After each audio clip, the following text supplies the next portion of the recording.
What's up, y'all? Danny from Vanlife Northwest coming to you with the Hiace tip of the day. We're talking about airing down your tires when going in the snow or any sort of situation where you might need extra traction. And to do that, it's most efficiently done with something like this. This is like a high-speed air down tool. This is just like the ones we give out on our snow runs.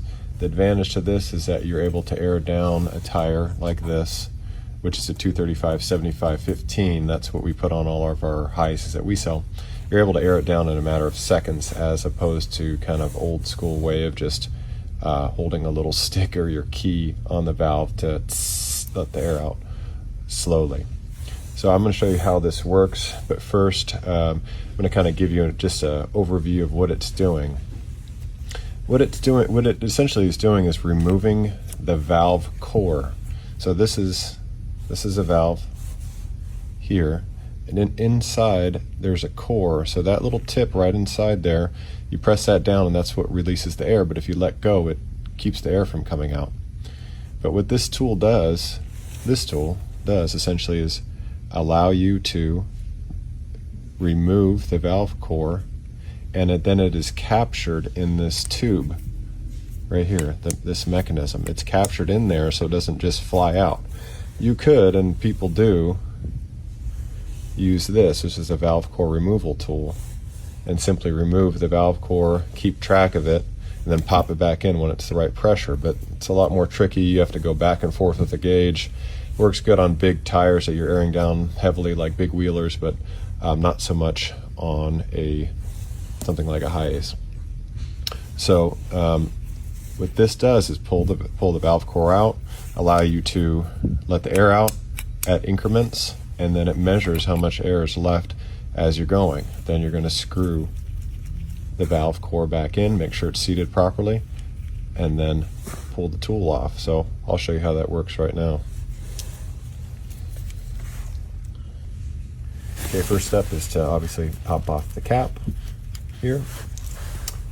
We're going to use this section here and to screw it on to the valve body. The valve stem essentially is what that's called. And then now that's on. So this function here is what allows the air to come out. So when it's pushed in like this, it's not allowing air to come out. When it's pulled out, it will. So I'll show you what I mean in a second. Now, the next thing you've got to do is use this tool here to grab the valve core and remove it.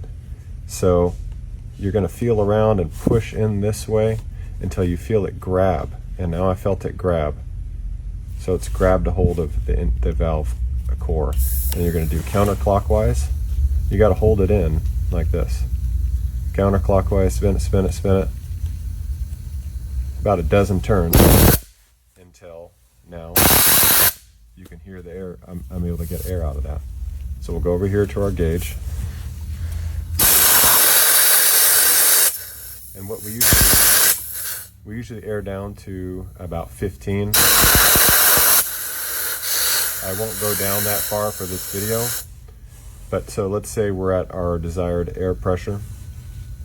It's aired down. We're going to use this tool to screw back in the valve core. And so I'm putting pressure on it this way, and I'm turning it simultaneously. And then you'll feel it get snug. You just kind of want it to be kind of medium snug, thumb tight here. Now that's back in, and we can unscrew this and remove the tool. Now I just want to show you real quick what can happen what is a common thing when somebody first uses this tool. What happens is that they'll go and they think that they've unscrewed the valve core enough, and they'll go to let air out, see, and just nothing really happening. There's not enough air coming out, or you'll hear it sounds maybe a little bit more. It's not working yet. You're going to unscrew this until you get that big burst of air, and then screw it back in when you're done, and you're good to go. So we will be having our snow run this weekend. We give out these tools to people who attend if they don't have one. Very handy tool to have. And I'm also happy to show you how to use it, and other people are, I'm sure, on the run. are happy to show you how to use one as well too if it's your first time. So if you have one of our vans, 15 psi on snow, I'm sure that's applicable to sand as well too. All right, y'all. See you tomorrow for another tip of the day. Peace.